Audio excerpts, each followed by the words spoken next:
नमस्कार. ठरलं तर मग या मालिकेच्या आजच्या भागामध्ये काय होणार आहे ते आपण पाहू. सुरुवातीलाच आपण पाहतो की तन्वी बोलत असते, काय ना मी आणि अर्जुन आज लंच डेटला जाणार होतो. ते मीटिंगचं आलं ना मध्येच, त्यामुळे मी म्हणलं की काम आधी आमची लंच डेट कॅन्सल झाली. पण आता काम झाल्यावर अर्जुन मला फोन करेलच म्हणा. आम्ही ना एकमेकांना आमच्या सगळ्या अपडेट देत असतो. सायलीला आतून खूप राग आलेला असतो, पण सायली राग आलेला तिला दाखवत नाही.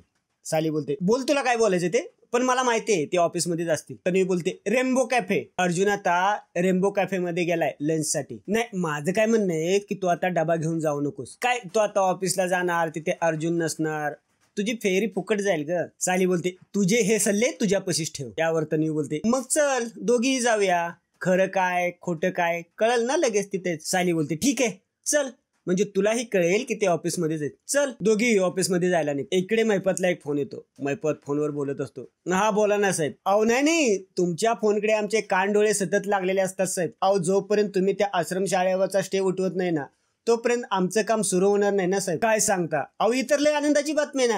अहो मी तर म्हणतो तुमच्या तोंडात साखर नाही, मी म्हणतो तुमच्या तिजोरीत नवीन फ्लॅटचे पेपर आमच्याकडनं. अहो लय लय उपकार झाले साहेब. एवढ्यात साक्षी तिथे येते. मैपत बोलत असतो, थँक्यू, ठेव का मग. मैपत फोन ठेवतो. साक्षी बोलते, कोणाचा फोन होता अण्णा? मैपत बोलतो, सावंत साहेबांच्या सेक्रेटरीचा. स्टे उठणार आश्रमशाळेवरचा. साक्षी बोलते, सिरियस अण्णा? म्हणजे आपल्या रिसॉर्टचं काम लवकरात लवकर सुरू होणार? मैपत बोलतो, सुरू झालं. तू म्हणत होती ना या राजकारणाच्या नादी लागू नका म्हणून. शेवटी कोणी केलं काम? त्यांनीच. आश्रमशाळेवर काम सुरू झालं. आता बघू ना तो अर्जुन सुभेदार कसा आडवा येतोय.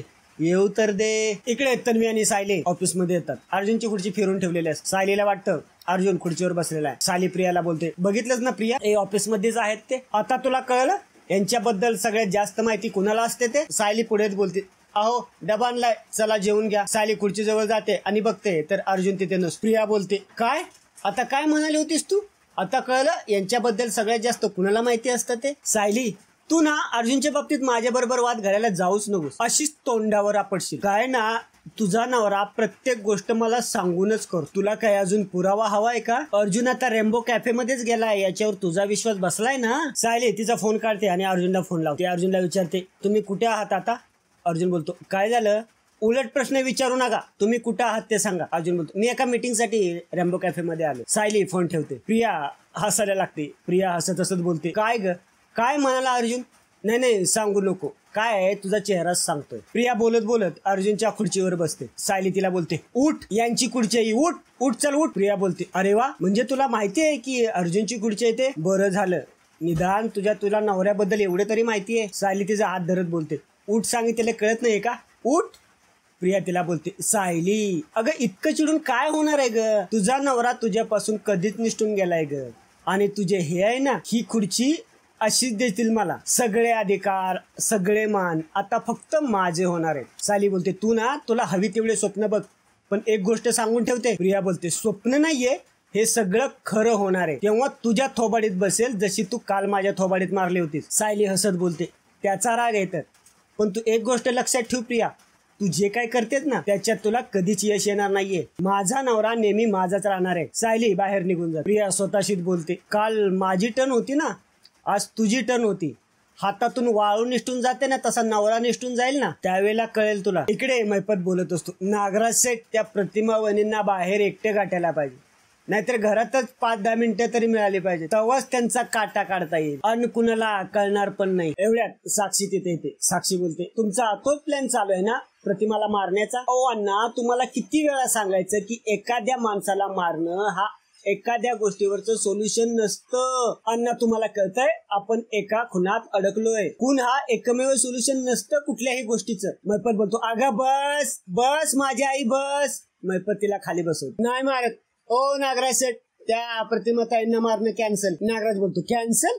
हो कॅन्सल. अहो माझ्या पुरीला माणसं मारलेलं नाही आवडत, पण भले मला तुरुंगात जावं लागलं तरी चालेल, पण त्यांना नाही मारायचं. नागराज बोलतो, वा रे वा, म्हणजे तू काय एकट्याच जेलमध्ये जाणार? माझ्या वहिनीला जर कळलं ना की प्रिया खरी तन्वी नाहीये, तर तुझ्या मागोमाग आम्ही पण येणार तिथे. त्याचं काय करणार? बोलतो, नाही अहो त्याच्यावर काहीतरी उपाय असणार माझ्या पोरीकडं, म्हणून तर म्हणते ना ती. थांबा, कळलं तुला काय उपाय आहे याच्यावर? सांग आता काय उपाय आहे तुझ्याकडे तिला न मारता?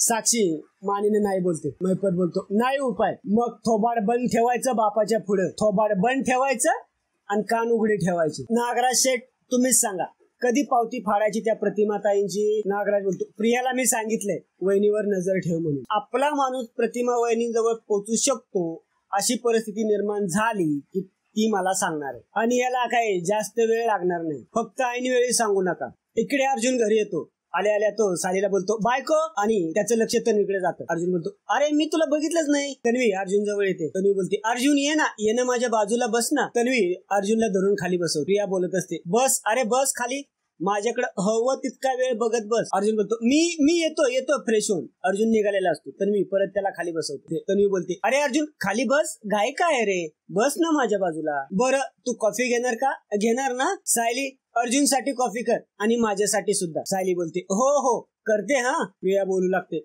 अर्जुन अरे तुझा आजचा दिवस कसा गेला? चांगला गेला ना. अर्जुन बोलतो हो हा खूप दमलायस का रे?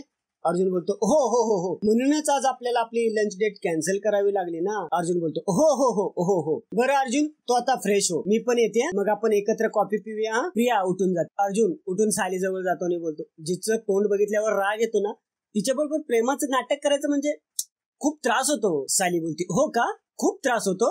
हा ना सिरियसली, की अगदी सोपं असतं, हवं असं वाटतं. आता तुम्ही का चिडलात माझ्यावर? आता मी काय केलंय? हे बघा तन्वी स्वतःहून आली माझ्याशी बोलायला, आता मी काय करू? माझी काय चुकी त्यात? सायली बाहेर निघून जाते. अर्जुन तिच्या पाठीपाठी जातो. इकडे कल्पना पूर्णाईशी बोलत असते. पूर्णाई त्यांनी जे गिफ्ट ठेवलं होतं ना प्रतिमाच्या खोलीत ते तिला सापडलं बरं का. पूर्णाई बोलते ते तुला तिने सांगितलं? नाही हो, ती मला कशी काय सांगेल? सायलीने सांगितलं. पूर्णाई बोलते देव पावला बाई, आता तरी तिला काहीतरी आठवू दे. महिना होत आला तिला येऊन, अजून परिस्थिती आहे तशीच आहे. कल्पना बोलते पूर्णाई 1 महिना म्हणजे फार छोटा काळ आहे हो. आपल्याला अश्विननी काय सांगितलंय? आपण प्रतिमाला वेळ द्यायचा, तिला स्वतःहून काय आठवतंय का हे पाहायचं. पूर्णाई बोलते हो आपण तसंच करूया. आता एका पाठोपाठ एक सण येत आहेत, आपण सगळे सण प्रतिमा बरोबर साजरे करूया. जन्माष्टमीची तयारी केली का उद्याच्या? कल्पना बोलते अहो तुमची नाचून घरात असताना मला कशाला तयारी करायला हवी? सायलीचं ना घरात चौफेर लक्ष असतं. सणवार, स्वयंपाक पाणी, तुमची औषधं सगळं तीच बघते. पुन्हा बोलते तिला म्हणाव घर सांभाळता नवऱ्याला विसरू नकोस. कल्पना बोलते अर्जुनकडे तर तिचं जास्त लक्ष असतं. अर्जुन जरा जरी शिंकला ना की सायलीचा काढा लगेच तयार असतो. इकडे अर्जुन सायलीशी बोलत असतो.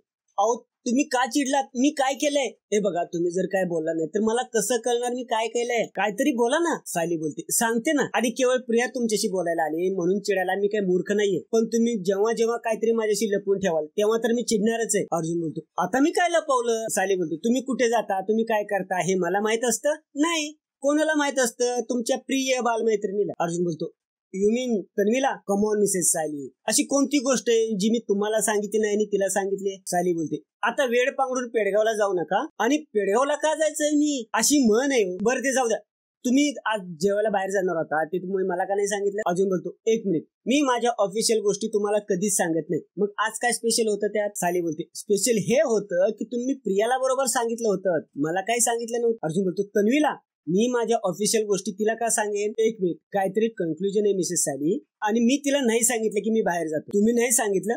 ती तर म्हणाली होती की तुम्ही लंच डेट साठी जाणार होता बाहेर, पण तुम्हाला त्या रेम्बो कॅफे मध्ये क्लायंट बरोबर मीटिंगला जायचं होतं म्हणून तुमचा बेत रद्द झाला. What rubbish Mrs Sayali.